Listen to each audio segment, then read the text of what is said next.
everybody, and welcome once again to the Soldiers of Cinema podcast. With me, as always, is my fellow soldier of cinema, Mr. Cullen McFader. Hello. What's up, dude? Not much. Been a while. It has been a while. I mean, not that our listeners would know, but because our release schedule is often different than our recording schedule, but it has been a little bit of a break. Oh yeah, by the way, and I'm Clark Coffey, just in case you didn't know. But yeah, yes. I've been away. I've been away for 3 weeks in France, and you've been busy, and you're gonna actually get ready soon to go on your own wild worldwide adventure. We could talk about that later. Mad world. But for now, in episode 52, we're going to discuss My Neighbor Totoro, which is your pick from 1988, directed by Hayao Miyazaki. You did call that. You predicted it. I did. You could have put money on it. I always feel so bad because obviously the reason that these are sometimes difficult to pronounce is because there's our names that aren't common in my culture, and then it makes me feel culturally inadequate, and then I feel like it's also rude, so I apologize. But moving on from that, but yeah, so this is your pick. I think this is the first animated film that we've ever done. Is that the case? Yeah. This is our first animated film, so I'm really excited and interested to see how this discussion goes. I'll do like a big disclaimer here real quick, which is that although I very much like animated films, I am not even anywhere remotely as educated, or at least I feel inadequate almost when discussing animated films, because I know so little about the process of how animated films are made.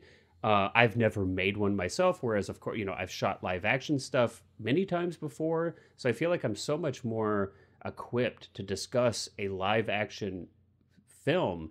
Whereas with an animated film, I really feel out of my depth. So, well, I mean, I'm the same way. I know next to nothing in terms of the technical aspects of.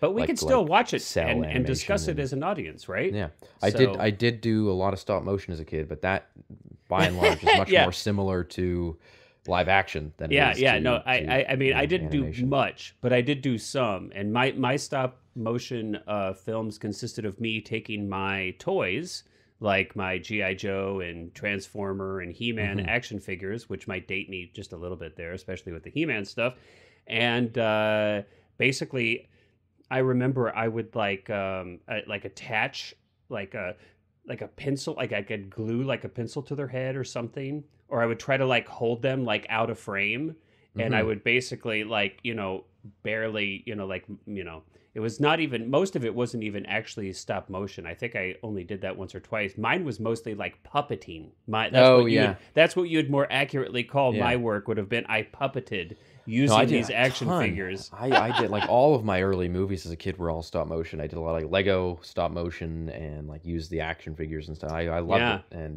but that's the closest to animation. I don't want to get too far off, but how did you do a frame by frame then? Because I'm assuming you had like tape, right? You had a video camera.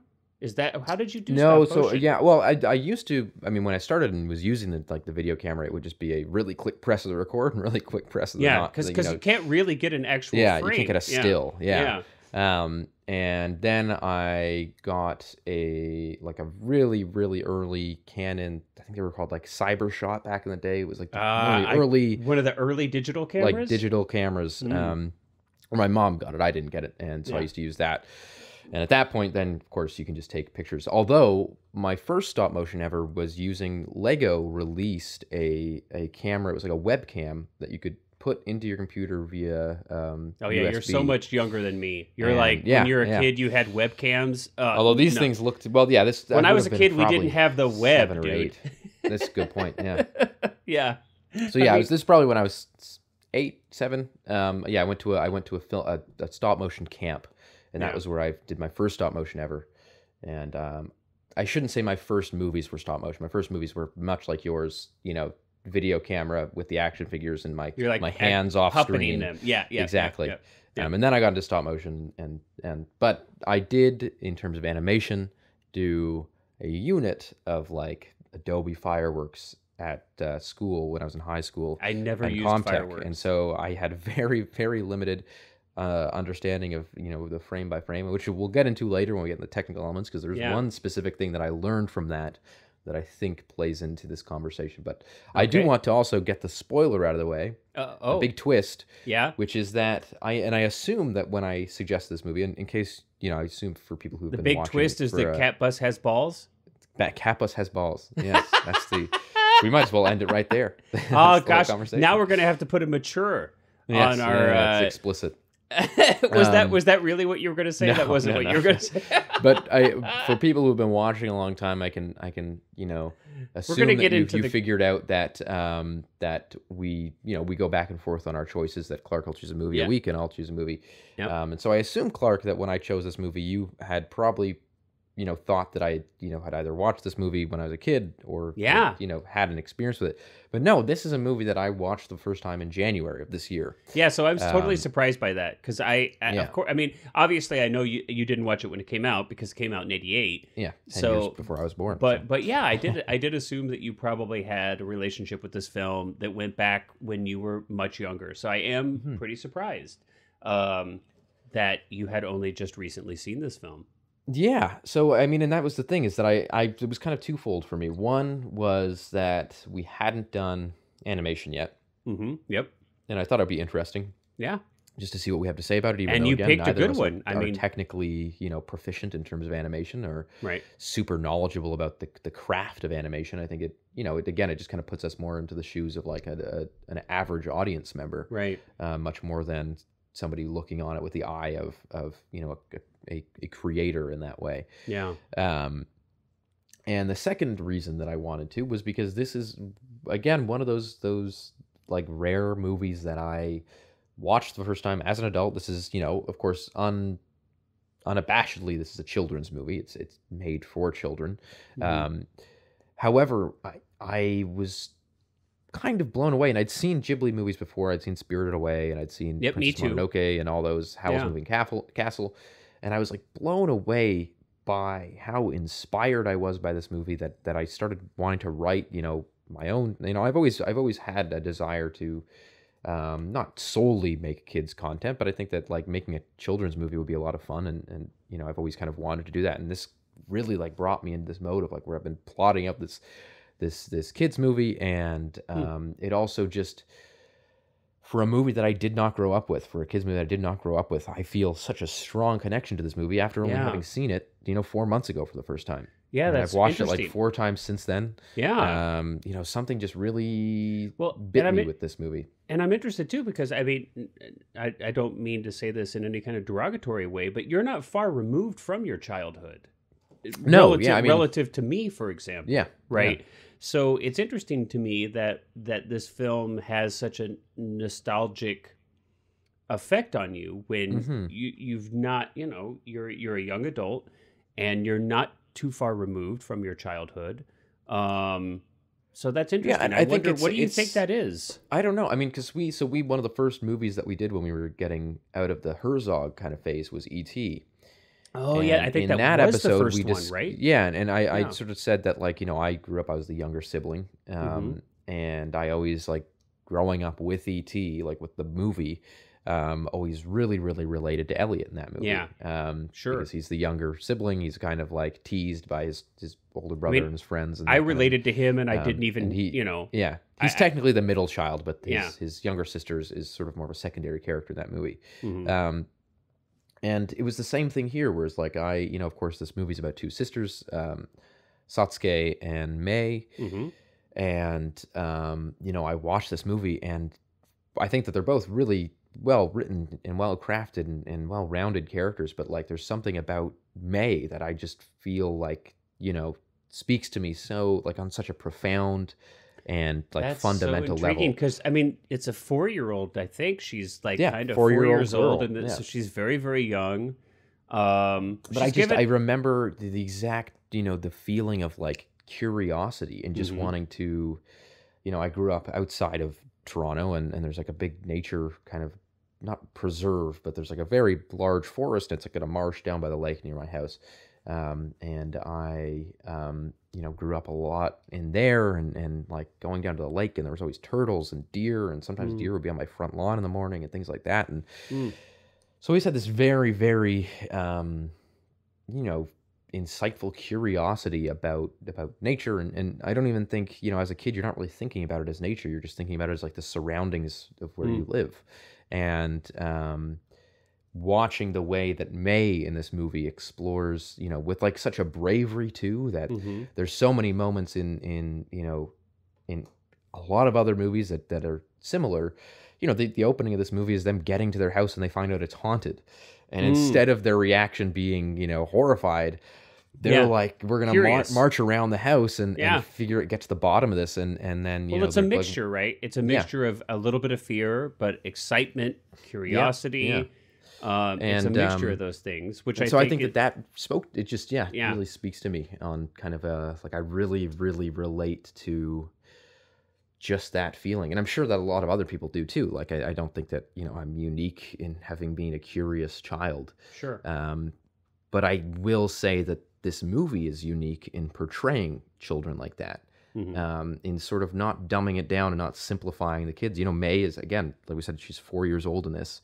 But she really acts like an authentic child. She's not, like, it doesn't feel like she's someone written by an older man. It feels like she's like a real, and of course she's, animated, so it's not like there's a physical actor portraying this role. Well, there is an actor portraying the role, and we'll talk about that. Not in a physical sense, but you just, the detail, the level of authenticity, and the just truthfulness, I think, in the way that these characters are written, in the way that they're animated, I think is enough to really make me, I'm turning 24 very soon. You old man. Month. I know, I'm elderly. But the fact that a movie that I'm seeing for the first time at this age can make me so fundamentally relate to a 4-year-old girl, right? It's like that. How does that happen? It just kind of speaks to the level of which this,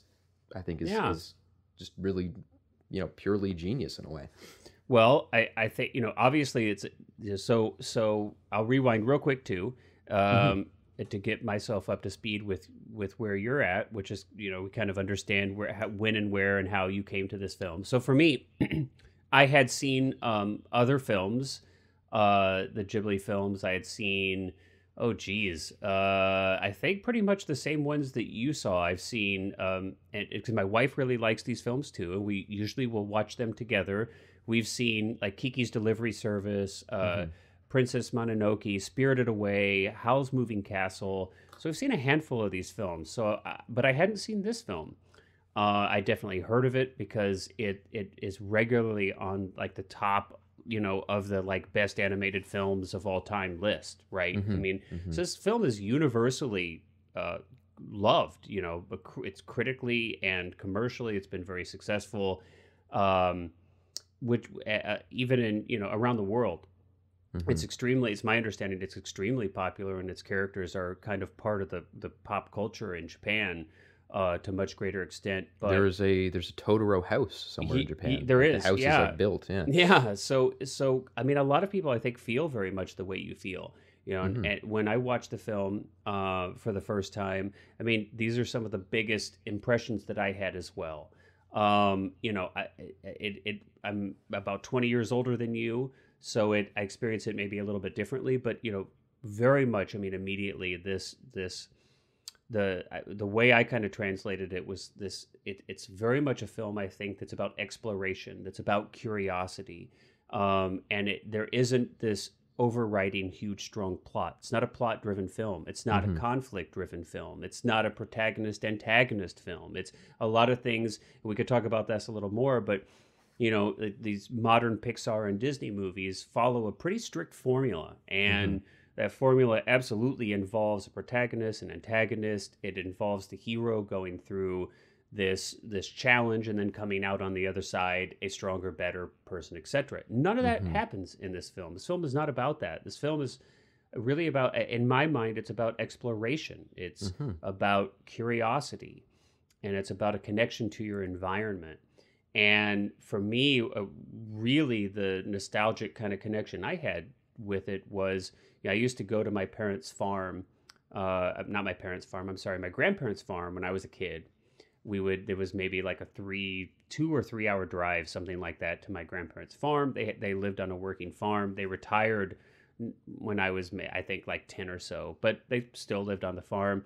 I'd go with my parents, and of course I would run around, just this huge rural area with like nothing but this, house and then farmland everywhere, But my grandparents had like, and so I would just like run around on this farm all by myself when I was young, and you just explore stuff. You're like, well, what's over here? What's over there? And you it's pick up a stick and it's a sword. And, yeah. Oh my God. Yeah. And they used to burn their trash. So they had this like huge, like, area where they burned trash, and it would be like all of these like treasures of like, old aerosol cans or like tractor parts or, all this stuff. And so, yeah, I mean, my God, in my mind, I'm like, on adventures for hours and hours and hours by myself, from like dusk till dawn. You're just like, and so I felt like a real connection to that, where it was like this combination of exploration and childhood imagination and turning everything into an adventure. Because it is new, right? When you're young, almost everything you experience is new, and your imagination is vivid. And so it's this really beautiful combination of experiencing things for the first time, your imagination running wild with it. So I felt that big time. It also was really overwhelmingly charming and sincere and kind and soft in a way, kind of. Yeah. But totally. not saccharine, not fake, like emotionally authentic, which is what you had talked about.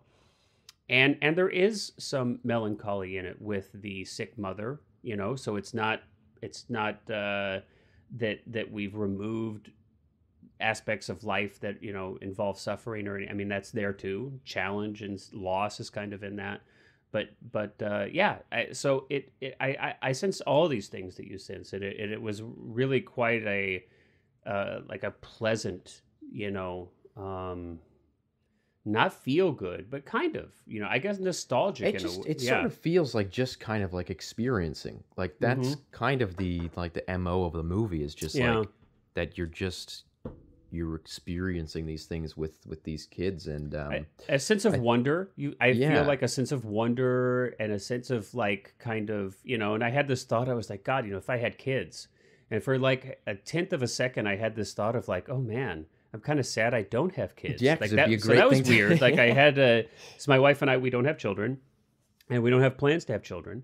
But this film, for like half a second, I was like, ooh, should I rethink that?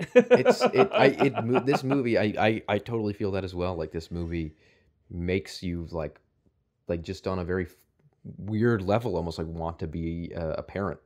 Like okay. Well, so because I think it's so Yeah. idealized. Like the father-daughter's relationship is very idealized. The rural setting is very idealized. There's this, and everyone's happy, and there's this like sense of community and just.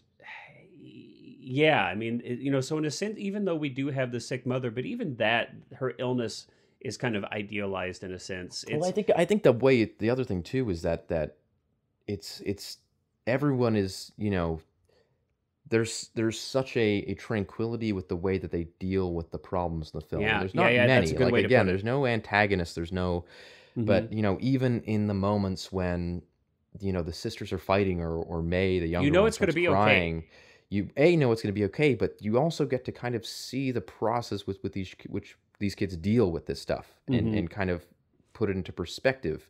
The moment when they're running home in the rain and May slips and falls and like face first into a puddle of mud and then stands up and is just kind of, staring starstruck at the fact that she just did that. And then before she can even start crying, Satsuki comes and pulls her along because they got to get out of the rain, and then 5 seconds later, May is kind of proud of herself for not having cried. Yeah. And it's like one of those things that, everybody kind of remembers that feeling of like, oh, I fell and scraped my knee and I didn't cry. And I'm so proud of myself for not crying. Yeah. So it's so, I think, so simple, and it's a really great, if you have children, a really great, I think, way to show kids that, like, you can have issues in life and that's fine. You can the best thing to do is to, like, deal with those issues. I think it's very authentic in that way. And I know that Miyazaki's kind of like overarching theme when creating the movie was just that he wanted children to be able to say, like, it's wonderful to be alive. And I think that's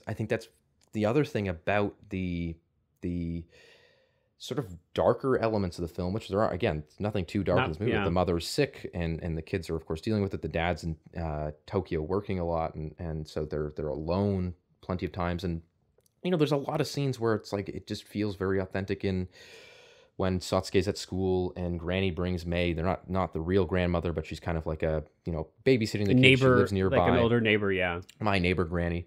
And she brings May to the school, and May is just like sort of crying because she just wanted to be with her sister at school. And she's, obviously these kids are, I think that the genius element of the writing of this movie is that they understand that the kids are dealing with this stuff, but they treat it in a way that kids would treat it, which is not really being able to vocalize that and say that. So when the mother is unable to come home from the hospital and you've got the two kids fighting, and May's response is just to say that it's not fair and to start crying, and the girls start yelling at each other, and like that's totally how a child would react to that situation. They wouldn't express their feelings, they wouldn't express their emotions. The older sibling, of course, would get frustrated and just yell at the kid and call them a baby.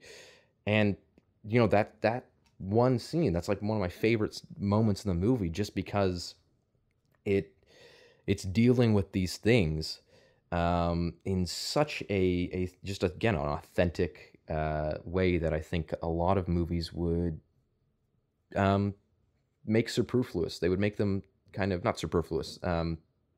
Well, they would make them overly dramatic. Them. Yeah, and they would and often children characters. It would end with them talking to each other about why they felt that like way. Adults. And there would be a very overly clear articulate lesson and moral of the story. Whereas this really just, it kind of, I think, on the inverse, and I think this goes well with what you were saying about how it's like the characters don't really change too much through the movie. That it's more so about, where you see a Pixar movie that's about like big change and overcoming obstacles and being a better person on the other side. I think the kind of like motif with this movie is just kind of almost like being comfortable and happy and learning to accept where you are and kind of like live in that moment and just kind of accept that and make the best out of that moment rather than solving every problem. Well, and it's not a question we can answer here, I don't think. Certainly, it's an area that I am not an expert in, but it's one of the most interesting things to me. I mean, maybe it is the most interesting thing to me about this film from a thematic perspective, which what you just described. And you can compare this film to its contemporary, its equivalents in North America. And of course, you're going to compare that to Disney films, to Pixar films, which is one of the same now. But I'm curious. I mean, and I think it probably does speak to maybe a fairly substantial cultural difference. In North America, we have a very specifically type of aspirational society, and our films often mirror this, and especially I feel like in these Pixar and Disney films, right? It's every one of these films is about a personal journey of growth, right? I mean, they're always about you have a character, they start out at place A, they're confronted with a challenge, it's scary and harrowing, and they have to, it's the hero's journey. It's the hero's journey is exactly what it is. And then, and then they come out at the end and they've learned something, they've grown, they're in a better place, they're a better person. And it's interesting to I feel like so much, and I'm a big fan of the hero's journey, and I'm a big fan of films like that, but I often wonder what the cost of almost all of our stories being that is. Mm-hmm. I wonder if we have oversaturated our stories are such an important part of how we learn to relate to our world and to ourselves. And I almost wonder if we've gotten to a place of like over aspirational, where it's just, if you're not constantly working on being a quote unquote better person, whatever the heck that means, if you're not always looking to the future, like then you're doing something wrong, you're failing as a human almost.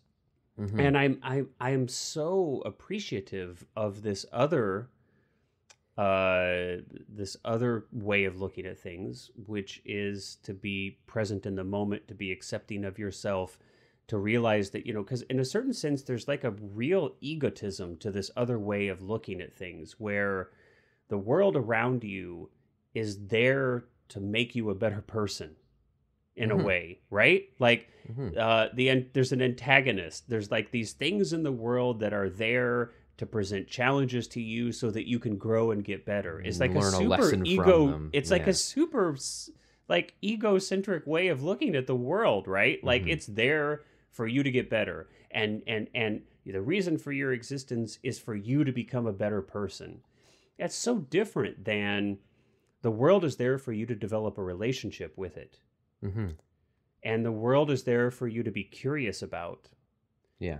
And maybe even serve, as opposed to expect that world to serve you in your personal growth journey. And, I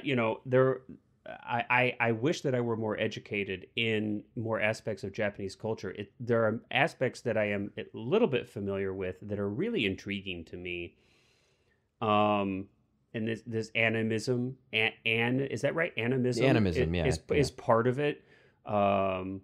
I feel, and maybe we all feel like this to some extent. I don't know if you do. I'm curious, but I feel like I almost have this like innate thing that I do with inanimate objects, where I kind of give them a life and a story. And sometimes it's almost even hard to like throw something away, because I feel like almost like I'm hurting something. It's got attachment, or that, not even if like personally attached, but I'm like, oh man, I'm like hurt. Like this thing is it somehow has some kind of soul, or it has some kind of, the way I kind of define it is that everything has a story behind it. Like it was, there's a story. Like this thing had a life somehow, and like how did it get to me? How did it get to here? And there's like a life to it almost. So there's like this way that I feel like I kind of relate to that.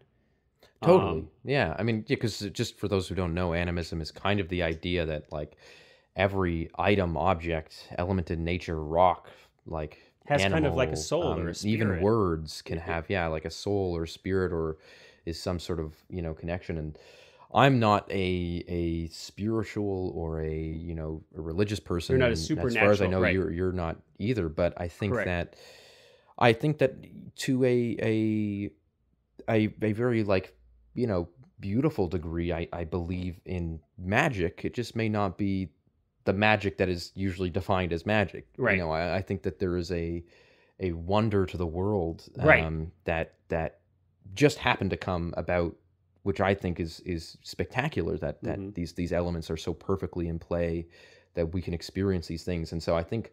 So when I say I'm not spiritual, I mean more so in the exactly the supernatural sense of the word. I don't believe that You still have awe. You still but experience awe. There's and mystery. There's an element to which I can still, completely grasp all these elements and believe in them, just in perhaps a slightly different way than a religious person would believe in them.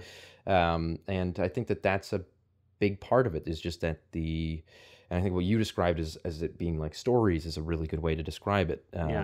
That's how I relate it to I've myself. got this funny kind of thought that keeps coming up for me, is that like when you die, the moments that you experienced on your own, in a way, cease to exist. Mm-hmm. Because if your memory is the only thing that really preserved those moments, and you were the only person to observe those moments and experience them, then by all metrics, when the one single person who experienced those things passes on, and or if you don't believe there's an afterlife, ceases to exist in that moment, then so do all those memories. And so I think that that's a really, you know, interesting way to look at that. And some people may think that's a sad thing. I don't. I think that's more of a beautiful thing in a way, that these moments are yours, and it's kind of like experiencing them with these moments and elements and objects that have stories of their own, that there's all these things that you as a person, simply because you're experiencing them, can put on those elements. And I think that that's kind of, to me, a lot of you know, I don't know if that's an intentional thing. I would doubt that it was an intentional element in the movie, but that's something that I also get out of the movie, is just that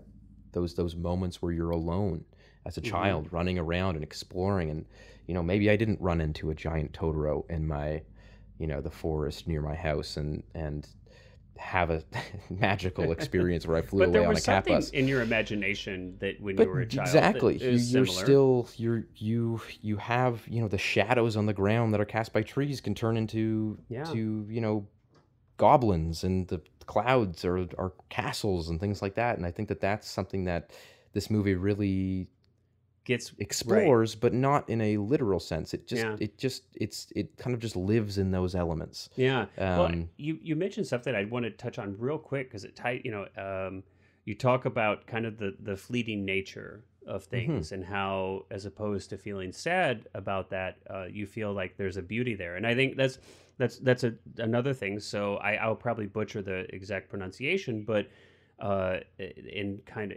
the Japanese have a phrase, mono no aware, which is like that it is actually the reason things are beauty. And this is my own interpretation of this. I'm not saying this is like, but my interpretation of this kind of philosophy is that the fleeting nature of things is kind of what gives them their beauty. To recognize that all things are fleeting, so including childhood. And I think that's one of the reasons that you can look at this film and with such love in your heart for these characters, is that because we all know that childhood is fleeting, and that's, you know, and it stays with us. We have like this little kernel, you know, we always kind of carry that child with us inside of us for the rest of our life. But childhood does transform into something else. We turn into adults. You can't hold on to it forever. You shouldn't. Right? You're refusing to accept the call of life if you were to stay a child forever. But that beauty kind of stays inside of us in like this little place. It informs place. Us in a lot of ways. Yeah. And oh my gosh, does it ever inform us? Absolutely. But I think that's kind of, it's not explicitly stated that you know, their childhood is going to end. But I think that is a part of the beauty of this, is that we know that it will, and we've all lost a certain amount of innocence, and we've all lost a certain amount, you know, and of course the people who made this film are adults, and they've gone through that process themselves. So it's kind of this interesting thing when you look back and try to recreate childhood in a piece of fiction, that you're kind of looking back on your own childhood now as an adult, and you're kind of interpreting that, or trying to represent that in a work of art. But I think that's a big part of this, and I think it's a big part of our experience. And I almost wonder, you know, you having more recently transitioned from a child to an adult, it's interesting. My hypothesis is that maybe that's a big part of why it was such really grabbed you. Because that transition's kind of fresh maybe for you. Yeah, there's still, and you know, and I think that even beyond being close to childhood, you know, I also work with kids. You know, I actually last night was my final, potentially my final film class ever. Oh wow! So there was a little bit of nostalgia. Probably not ever. I don't think it's your last film class ever. I'm sure you will teach again in your life. Yes, yeah. But you have many years left. Where it was a lot of the students had been with me for like 5-6 years. And you know, now they're all going off to university, and it's like I'd watch these kids grow up. And there's a chance that I will go back. It's not. It just depends on where my life is in September. But so I think that also, not that specific thing that I had last night, but just the fact that I, you know, I'm around kids a lot, and I think that also kind of brings an element. And I do also want to touch on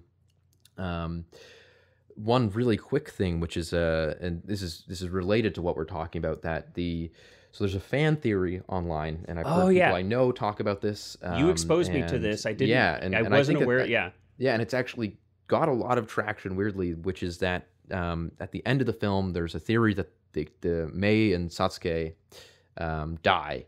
Mm-hmm. That they are, that when Mei runs away, that the idea of them being saved by the cat bus and by Totoro is them like transitioning into the spirit world because they've both died. Which is so interesting because I didn't think that at all. When I said I first watched this movie back in January, they're like, "Oh yeah, and that ending is so sad how they're dead." And I was like, wow. That's so strange. And I think that so firstly on a like a literal level, Miyazaki and Ghibli have said that no, this is not the case. Right. Like that they're alive. You can look it up, and they've explicitly said that's not our intention. There's also at the end of the movie, you see them embracing Granny, and then the credits are them like growing up with a younger, like they have a new sibling, and so there's all that. There's also the film. Yeah, so there's a short 13-minute short film called Mei and the Kitten Bus, which came out in early 2000s. But I didn't think this for a moment. Yeah, I was surprised to even hear this was a sequel. It's a sequel to the movie, so they're very much alive. I didn't. Me neither. When that was said to me, I was like, "What?" Yeah. But I think that the reason for that is that a lot of people, and especially as you get into adulthood, they need there to be a grounding aspect on the magic. You can't just Whereas accept what I the think surreal. is exceptional about this movie is that it is magical. There is no explanation for it, and I think that Miyazaki is a really great. It's not a direct quote. So, I'll paraphrase. I'll paraphrase for a second, but it was essentially when someone was like asking what the like function of the Totoros are, like what do they do in the forest? Are they forest guardians? Are they? And he was like, well, sort of, but it doesn't really matter. Because they're not guarding anything. There's nothing in the film. He was like they're just it's as much as if they went through and explained that in the film, what would be the point of that? Yeah. I don't. When I was a child, I didn't see this like great big tree on the front of my schoolyard and think that it had to have some sort of, you just think that it's something that's sort of magical because it's a huge tree. And to relate to the idea of like animism for a moment too, that tree, when I was this is elementary school, when I was, I think in grade 4 or 5, they cut it down because it was really old and it was this huge, probably, I don't know how many, how high it was, but it was very big. It was probably 3 times as high as the school itself. Wow. Huge. And really, really big trunk and all that. And it was right on the front. It's a shame it had to be cut down. Yeah, and it was just at that point, it was really old and it was a safety hazard. But I remember it was like this every kid at the school, without even really talking about it, had this like profound sadness about the loss of this tree, like it was like a friend of ours, and nobody had ever talked about it before. It wasn't like I came into class and said like, isn't it so sad that the tree is gone? Like we all just kind of like were walking home from school and saw the stump and just sort of stood there for 5 minutes looking at the thing, and it was like, so I think that there is a very fundamental element to childhood that kind of sees that you personify things, and you animism is quite I just have a thought. I just had a thought. Yeah. Okay. And this will be fun because we can tie it back to our roots with this podcast a little bit, which was our focus on Werner Herzog. But do you remember when we were kind of rolling through some of his films and we were talking about like a landscape of the soul, right? Mm-hmm. Do you remember that? Yeah. And how, Herzog would, and I feel like this is really a strength of it. He finds these really beautiful landscapes that when he films them and puts them in the context of the films he makes, I mean, they're really extraordinarily effective at conveying some kind of like primal kind of something about what it is to be human and live in our world.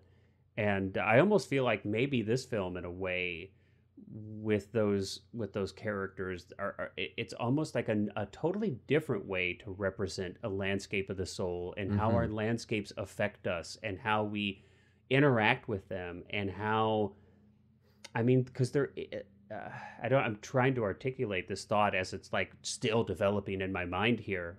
So I'm hanging out there on a wire, but I don't know if does this make sense a little bit. Yeah, no, definitely. Yeah. And it's just, and so having these characters, having the Totoro and the cat bus and everything, instead of trying to define them right as like, okay, they're guardians, and now we're gonna the film's gonna have some plot where they have to, they're at risk, and they have to work together with the humans, or it'd be something like that in a lot of North American animated films, but they're just kind of there, and there is interaction with them and the characters, but it's really, and they're just kind of assumed, right? They're not questioned. It's not like, oh wow, it's like. But I think it's just maybe another interesting way to kind of articulate or work at a sideways way of articulating a child's relationship with your environment. And I don't know. Well, there is actually somewhat of a connection. More how I see it, yeah. There, because I remember when we were talking about Herzog, and then we did, I think the first Malick movie we did was Thin Red Line. Yeah. And we discussed sort of in that episode how there is somewhat of a relationship between Malick and Herzog, and they know each other in real life, and there's a lot of similarities. And there's also, I don't know to what degree they know each other, but Malick and Miyazaki are very, in a lot of ways, similar filmmakers, in that there's this element of nature kind of superseding like everything, but not divorced from humanity. That like humanity is a part of that nature, and I see that a lot. I know Miyazaki is really, really into environmentalism, and is as Japan is a very environmentally conscious country, just period. There's a lot of environmentalism there.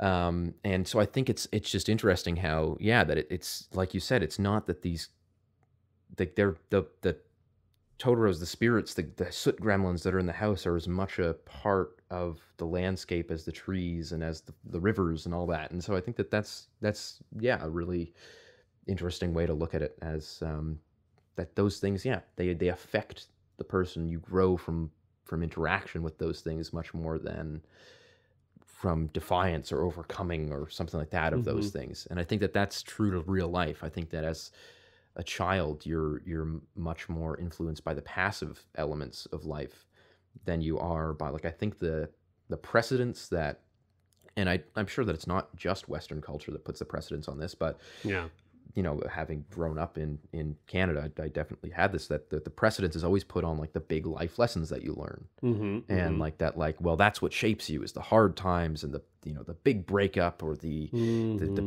losing a family member for the first time. That's what's going to shape you. But I've found, at least for me, and I'm sure this is true for a lot of people, that what shaped me as a person more so was the passive everyday elements, that just where did I grow up? How do those things kind of like diffuse into me? Much more than the things that in my brain I could compartmentalize and be like, well, what did I learn when, I was rejected for the first time or whatever like that. And I think that this movie really touches into that. Well, let's talk.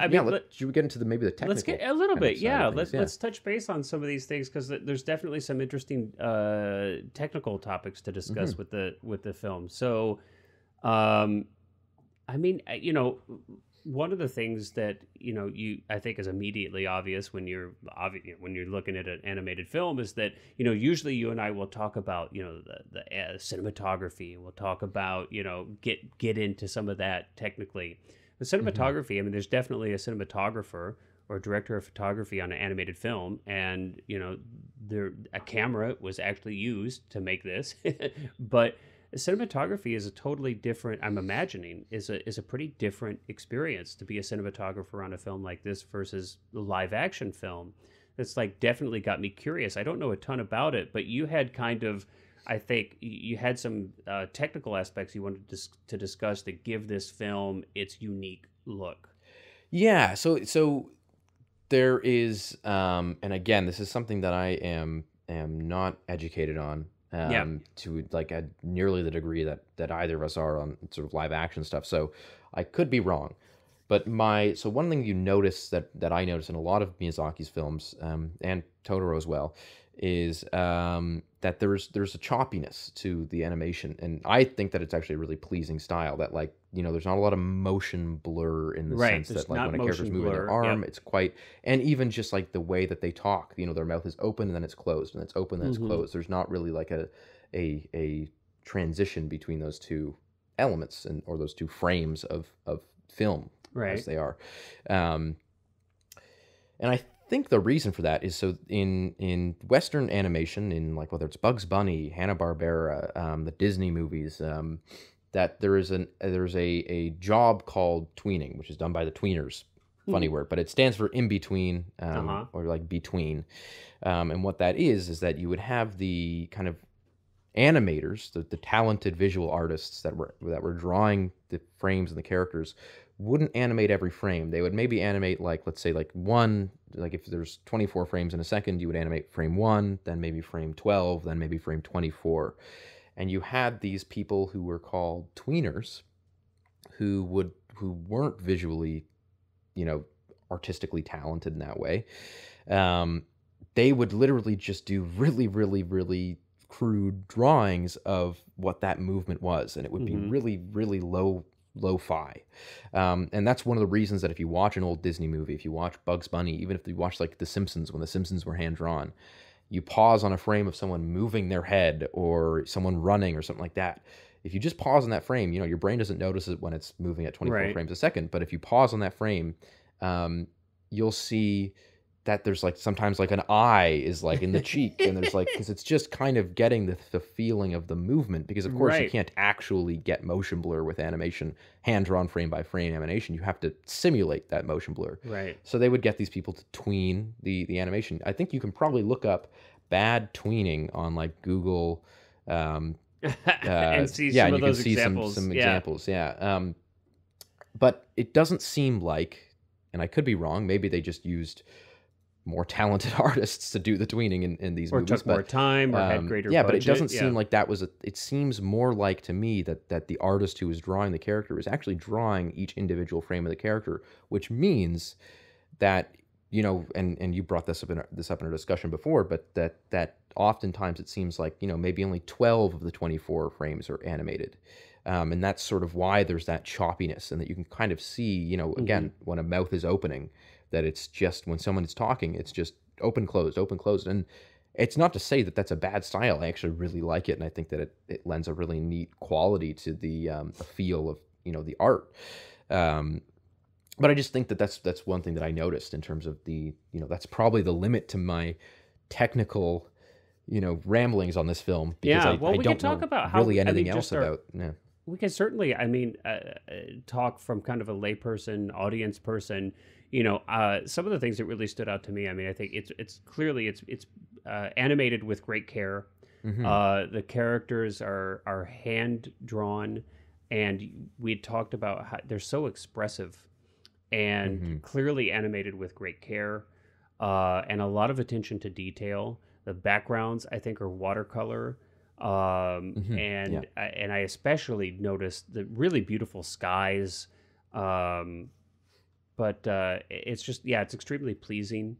But the characters are, you talked about how expressive the characters were, and I think it is really,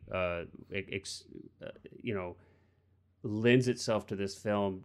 I think, big reason why it has such an emotional connection, and why you were talking about, wow, it's amazing. I empathize with this, 4-year-old character.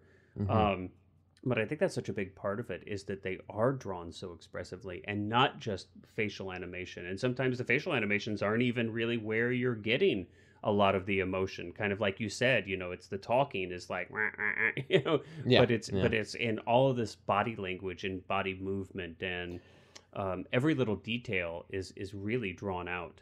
And you get that from the opening credits, when you see May kind of marching across that the character is so expressive with the way that they move. And that's like a really, really simplistic drawing of May as she marches across the opening credits. And I think that the other thing too is just that Miyazaki's direction, the way that he uses the so to say camera Yeah. in that there's a lot of stillness.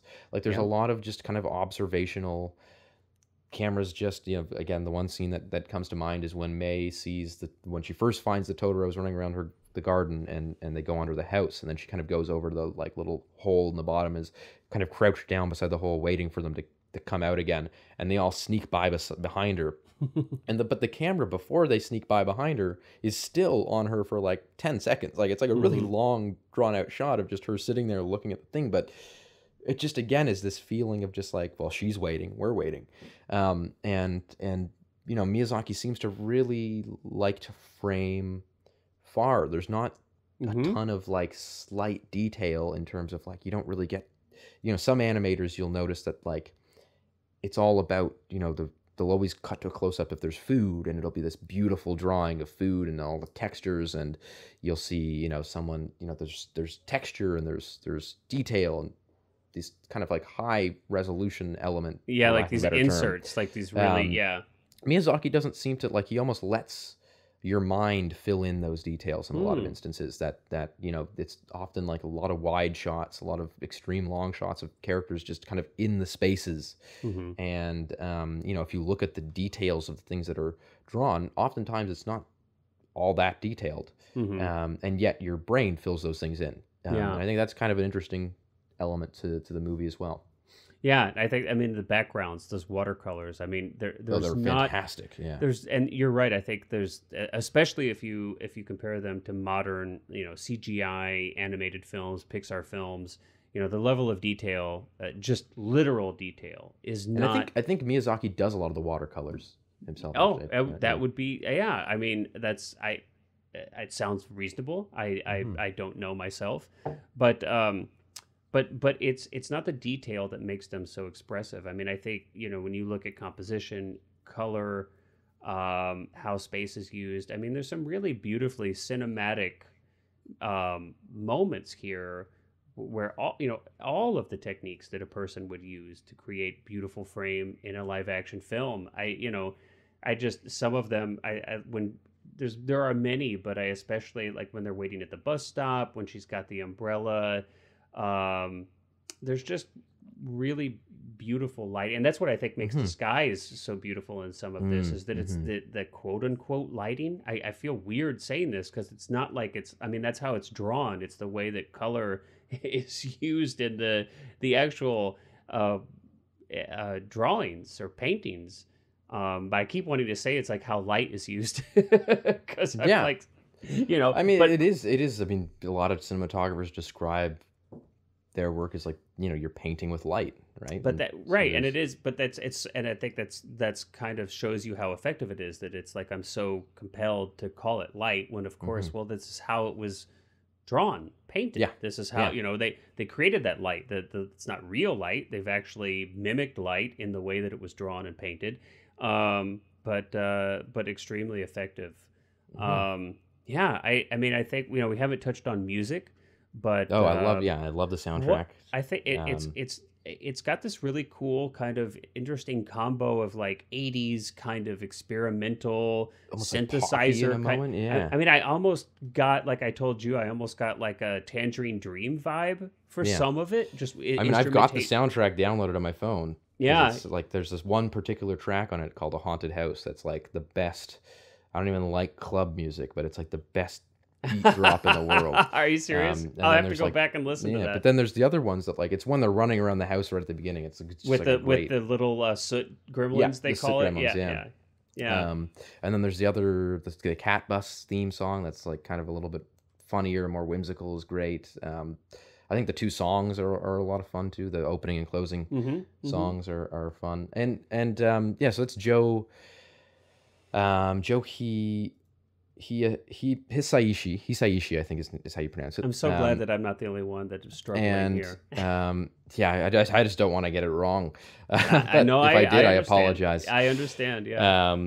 And I think that he's done like a lot of the Miyazaki movies. I think his Ponyo score is great. He's always like very interesting, but he does exactly that. Is he often will like pull from inspirations of other sources. I know Philip Glass was a big source for him. He's done video games too. I don't know if, but he scored, and I've played a little bit of one of them, and it's kind of on my list to continue. But he's actually scored a couple of video games too, which are interesting.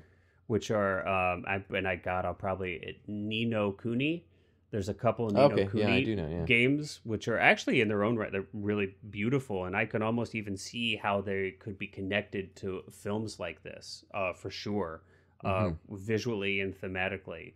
But I'm just learning that right now. I didn't realize he had also scored those. Very interesting. I could see how that would be connected. But soundtrack by and large, great. Yeah. I'll have to go back and check that out separate from the film. Just so that I can kind of focus just on that music alone. And then the performances. So I've seen the Japanese version, which I think the performances are great in that. And I also think that this is a rare occasion where the Disney English dub, which is the Fanning sisters, and that's what we watched. And what's the older one's name? Elle is the younger one. Dakota Fanning. Yeah. That they play the Mei and Satsuki, and they do like a phenomenal job.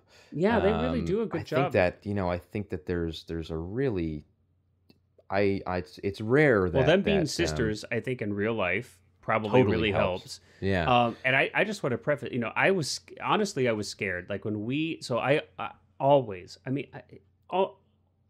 almost without fail, if I ever watch a film, especially if it's the first time I've ever watched it, I absolutely positively want to see that film in its native language, without question. I do not want to watch a dub.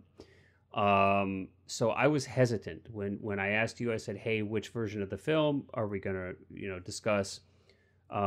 Because I almost do feel like they're different versions. I almost do feel like, the Japanese version of this film and the English version of this film are almost different versions. It's not the same film, but with different... Yeah, you're getting different artists doing their different interpretations of the characters, right? And so I was hesitant. I was like, oh, okay. And just, I guess, for as a disclaimer, the reason why we did the English version was because we weren't sure that HBO would have the Japanese version. And it wasn't right. And until I actually sat down. Now, just for those of you who are interested, HBO actually does. You can choose which version you would like to watch. But if you're in Canada, they're all on Netflix. So and we had also heard that this was an accurate and really well done version. And I think you'd read, or maybe hadn't you heard that maybe Miyazaki actually had input or I know John Lasseter was the person who was put in charge of the Disney kind of dub, and there's like he went to Japan and was with Miyazaki for a lot of the process and things like that. So we did kind of feel a little more comfortable than we might normally feel. But I'd say watch it in both. I think both for I think that I was really the first time I watched it pleasantly surprised with how good the Fanning sisters are. I don't think I expected that at all.